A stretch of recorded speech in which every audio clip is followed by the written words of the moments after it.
बैजनाथ महतो नहीं रहे, लेकिन उन्होंने जो कृत्य किया है, जो उनकी अच्छाइयाँ हैं, वो सभी के लोगों में युगों तक याद रहेगा। बैजनाथ महतो एक सहज, सुलभ और हंसमुख व्यक्तित्व का स्वामी था। और बैजनाथ महतो अच्छे जगह, अच्छे चैनल में होते हुए लोगों से इस तरह से घुल मिल कर बात करता था। वो एक आम नागरिक था। तो बैजनाथ महतो का असमय निधन बहुत दुख पर लगता है और शोक भी लगता है। लेकिन बैजनाथ महतो वो हम अपना भाई की तरह समझते थे। और उसकी हत्या मामूली हत्या में नहीं मानता, ये संस्थागत हत्या है। संस्थागत हत्या इसलिए मैं कह रहा हूँ कि एक दिन 2 दिन पहले उसने पुलिस को रिपोर्ट किया, तो पुलिस कोई कार्रवाई नहीं करती, उचित समय पर कार्रवाई नहीं करती। उस पर जब हमला हो जाता है तो जब PCR वैन सदर रिम्स अस्पताल में उसको एडमिट कराने ले जाता है, तो 6 से 7 घंटा उसका कोई इलाज नहीं शुरू होता है। तो आप सोच लीजिए कि एक आम नागरिक अगर किसी अस्पतालों में जाएगा या थानाओं में जाएगा तो उसके साथ किस तरह से व्यवहार किया जाता होगा। तो ये सिस्टम का कॉलेप्शन है कि कोई आदमी कैजुअलिटी होकर अगर हॉस्पिटल में पहुंचता है और जो डॉक्टर इमरजेंसी में उस समय थे और उन्होंने वो इलाज शुरू नहीं किया, तो उन पर भी एक कार्रवाई होनी चाहिए। उस डॉक्टर को तत्काल प्रभाव से बर्खास्त करना चाहिए कि वैसे डॉक्टर जो इमरजेंसी में है और हेड इंजरी का पेशेंट अगर जाता है, वो सही समय पे इलाज नहीं शुरू करते हैं, तो ऐसे डॉक्टरों को तत्काल प्रभाव से रिम्स से निलंबित करना चाहिए, उनकी डिग्री छीन लेनी चाहिए। क्योंकि मेडिकल वो पढ़ रहे हैं, वो सेवा भाव के लिए है। अगर आप ड्यूटी पर हैं तो आपका जीवन रक्षा करने का काम है, ना कि किसी को तड़पता हुआ छोड़ देने का काम। तो ये कहीं ना सिस्टम का कॉलेप्शन है। अगर पुलिस सही समय पर उचित कार्रवाई, तो ये हमला उस पर नहीं हुआ था। तो ये सिस्टम पर एक सवाल करता है। और दूसरी चीज है, जब वो रिकवर करने के बाद अचानक उसको डॉक्टर 20 दिन के बाद छोड़ देते हैं। आप सोच सकते हैं इतनी मेजर हेड इंजरी के बाद उसका जबड़ा पूरा टूटा हुआ था, उसको किस साजिश के तहत उसको छोड़ा जाता अस्पताल से, किस प्रेशर में डॉक्टर ने उसको रिलीज किया, ये भी एक जांच का विषय है। और 2 दिन बाद पुनः जब वहां जाता है तो डॉक्टर कहते हैं इसको नहीं बचाया जाता। तो आप सोच सकते हैं कि सिस्टम यहाँ झारखंड का कैसा है, यहाँ की पुलिस व्यवस्था कैसे, यहाँ की प्रशासनिक व्यवस्था किसके इशारे पर काम करी।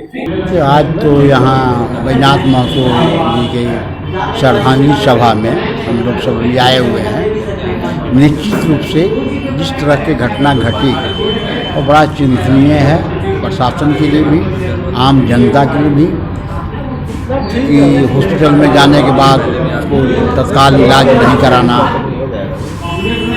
सरकार को सुनिश्चित करना चाहिए कि ऐसे बड़े हॉस्पिटल में कोई भी जाए, आम जनता जाए, पब्लिक जाए, तो उसकी तत्काल इलाज होनी चाहिए।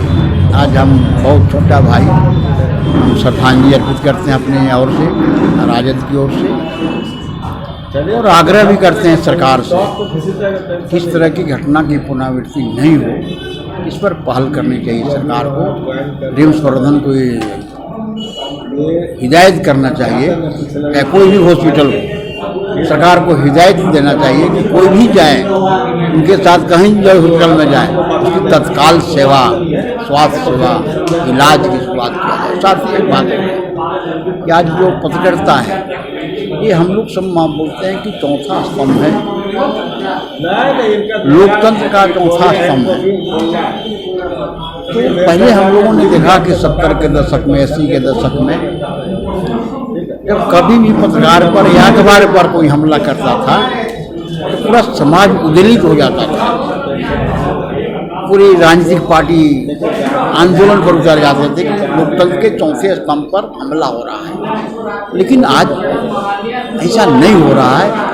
इस पर भी विचार करने की, सोचने की पत्रकारिता जगत को जरूरत है कि आज ऐसा क्यों नहीं हो रहा है। हम लोकतंत्र का चौथा स्तंभ हैं। तो कहीं न कहीं संजय मिश्रा जी जो प्रभात खबर के संपादक हैं, बड़ा ही इस ओर ध्यान आकृष्ट करवाया कि पहले क्या अखबार था, पत्रकारिता और आज की पत्रकारिता में बड़ा अंतर हो गया। हम बड़े बड़े लोगों के लिए लिखते रहते हैं, लेकिन वो हमारे लिए, आपके लिए, मध्यम वर्ग के लिए जो लड़ाई लड़ता है राजनीति करने वाला लोग, उस पर हम ध्यान नहीं देता है। जब वही लोग, जब पत्रकारिता पर हमला होता था चौथा स्तंभ पर, तो बड़े लोग नहीं बल्कि मध्यम वर्ग के लोग हैं या राजनीति करने वाले जो लोग हैं वे लोग सड़क पर उतर जाते थे, लेकिन आज नहीं उतर पा रहे हैं।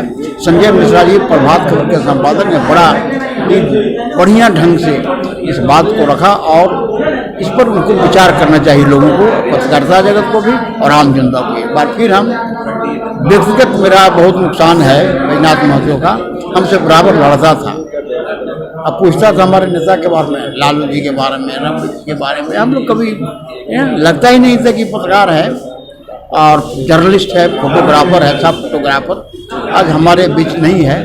इसकी पूर्ति करना संभव नहीं लग रहा है। बहुत बढ़िया जर्नलिस्ट, फोटोग्राफर बहुत बढ़िया था और कमी बराबर खलता रहेगा हम लोगों को।